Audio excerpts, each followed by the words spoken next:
Hey, welcome back on the Good Morning Artesia radio show, and I had to apologize to Joby because normally we are able to put up pictures of the fish from the tournament, and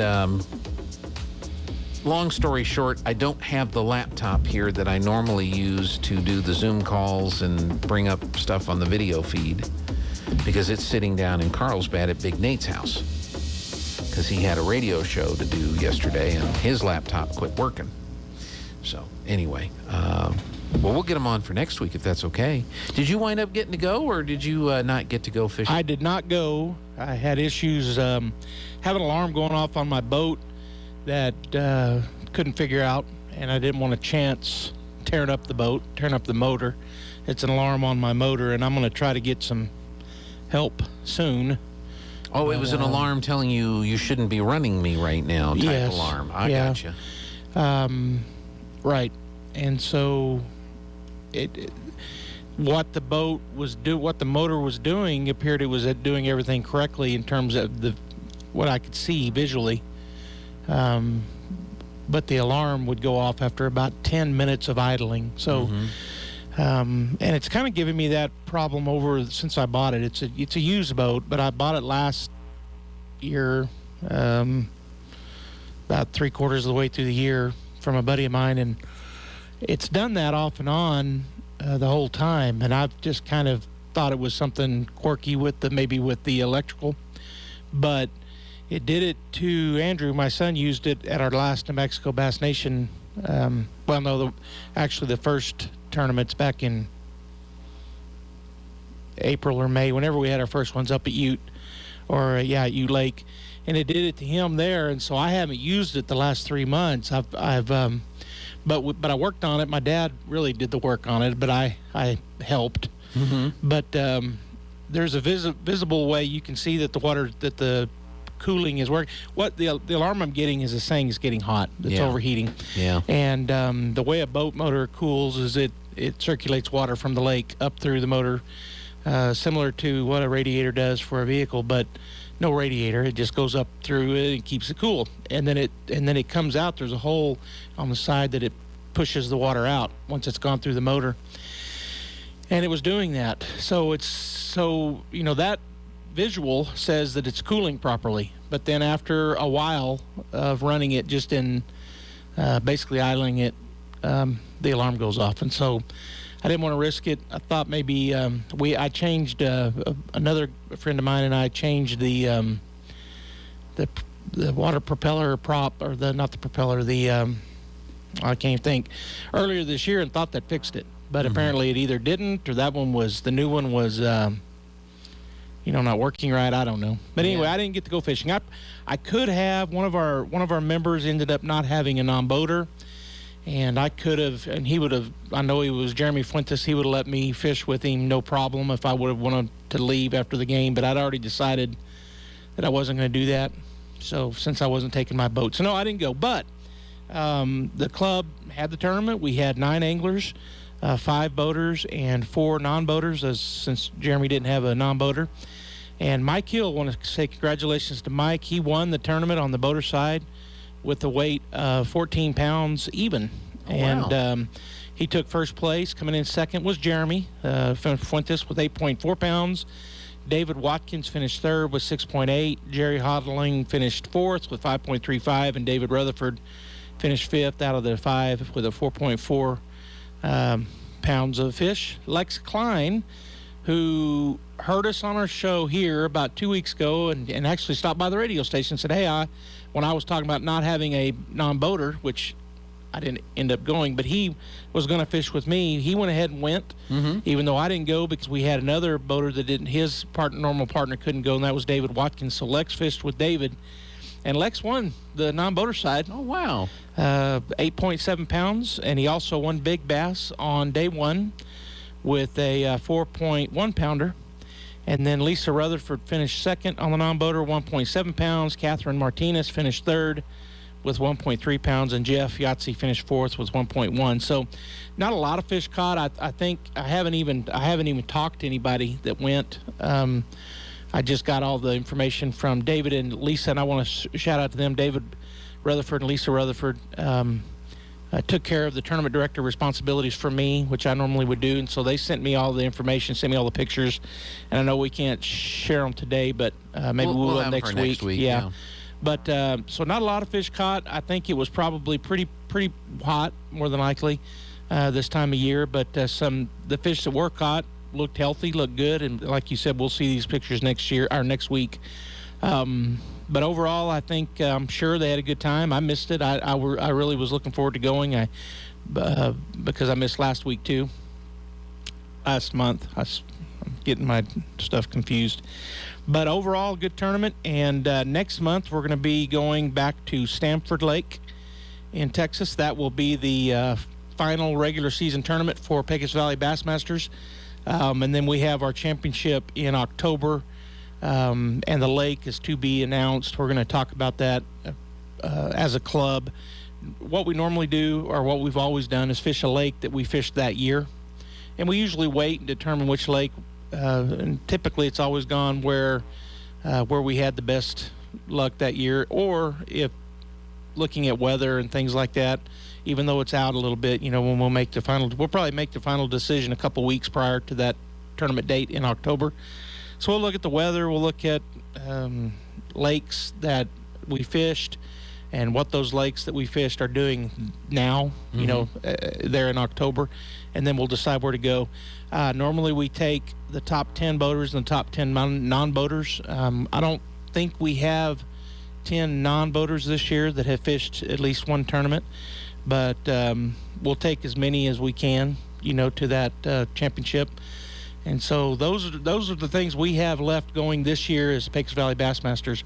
We had hoped to be able to manage and be the tournament facilitators for the Navajo Brantley Derby, but it doesn't look like that's going to make this year. Maybe they'll be able to put it together for next year.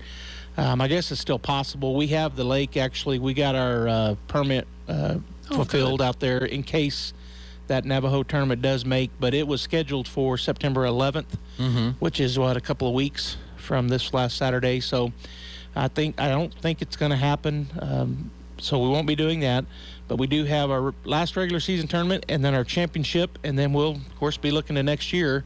As we round out our season. Now, have you fished the same lake twice this year, or have you been to a different lake each time? We have fished several lakes twice. Okay. So we fished Hubbard Creek now twice. Fort Phantom Hill we fished, I think, twice. And Stanford will have now fished twice after next month's tournament. Okay. We fished Ute and is the only New Mexico lake we fished. I was about to say we fished Conscious, but we did not fish that one in conjunction with New Mexico Bass Nation. But we did fish our tournament back in March or April, whenever it was, May, in conjunction with New Mexico Bass Nation, and that was our only New Mexico lake this year was Ute. So yeah, we fish them a couple times if it works out. Brantley Lake is way up. All this rain we've been getting, we did not fish Brantley this year because they weren't accepting applications until recently, and I know they are now because I got one for the Navajo tournament. Sure. So there's that lake was so low and it was really low, but it's full now. I mean, I don't know. There's an island out there now. Yeah, there's off of Champion Cove. Yeah, that Champion Cove is it's underwater. I mean, there's no, normally there's a big long peninsula sticking out of when it's. I say normally when we're used to our low water levels, but right now Champion Cove is completely full. The lake is backed up probably into McMillan, back north, and it would take a lot. I mean, it could probably be fuller. I don't know what they consider full for Brantley, but my guess is it's full because it's.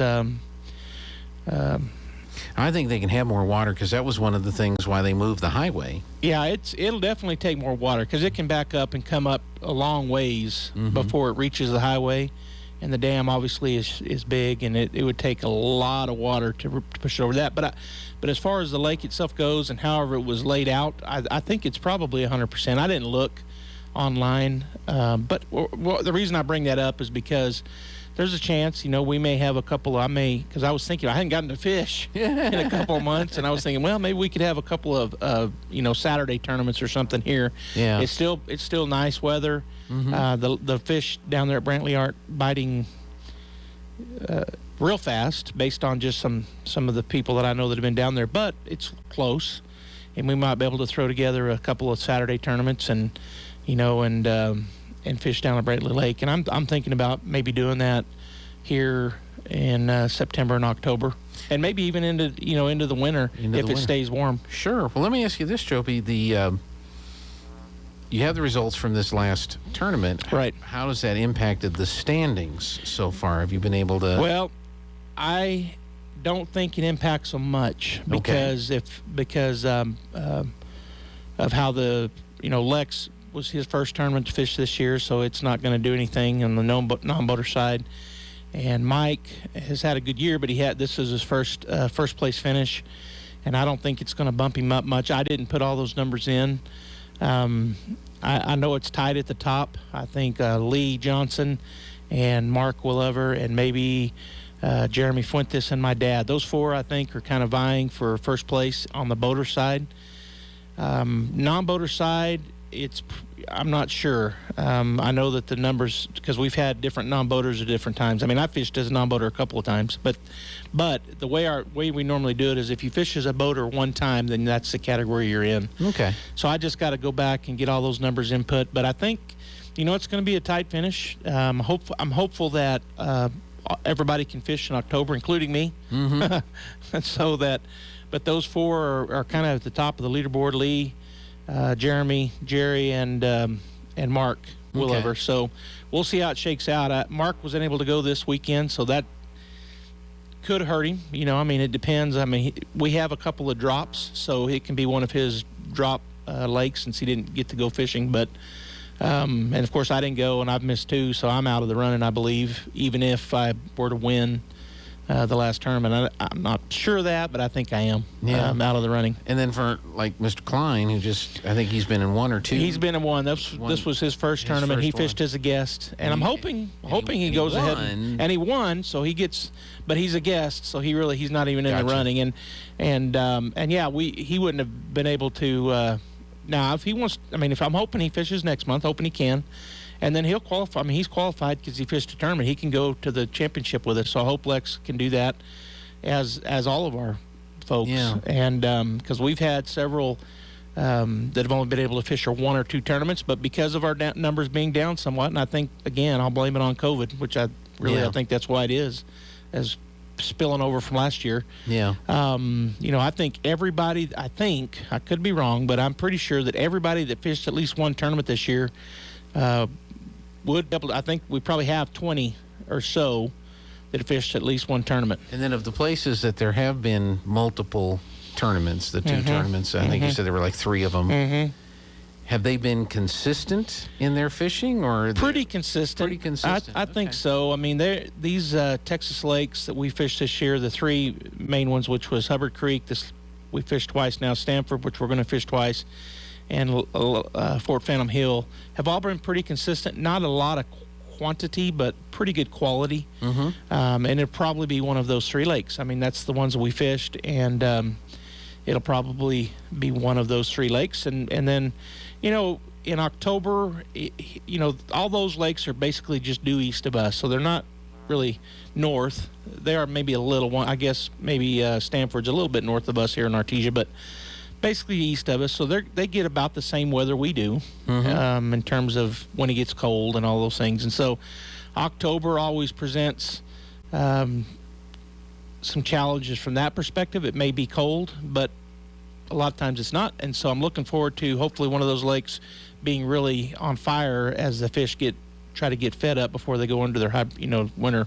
Yeah. Winter time. Good time. Yeah. Well, we'll have the pictures on for next week. I apologize for that. That's my with the computers and no everything. Worries. But if folks want to learn more and just get some more information on the Pecos Valley Bassmasters, you can go to your website. Go to our website. Yep, pvbm.club. I had had someone actually like one of our posts this weekend on Facebook and said, "Hey, I live up in Rio Rancho. I'm interested in tournament fishing." And so I responded to him and said, "Hey, we'd love to have you join us." I mean, he said, "I'll travel." And so anyway, that maybe he'll join us for our last tournament. But anyway, yeah, pvbm.club or Pecos Valley Bassmasters on Facebook. Joby, thank you so much. Thank Appreciate you. it. Yep.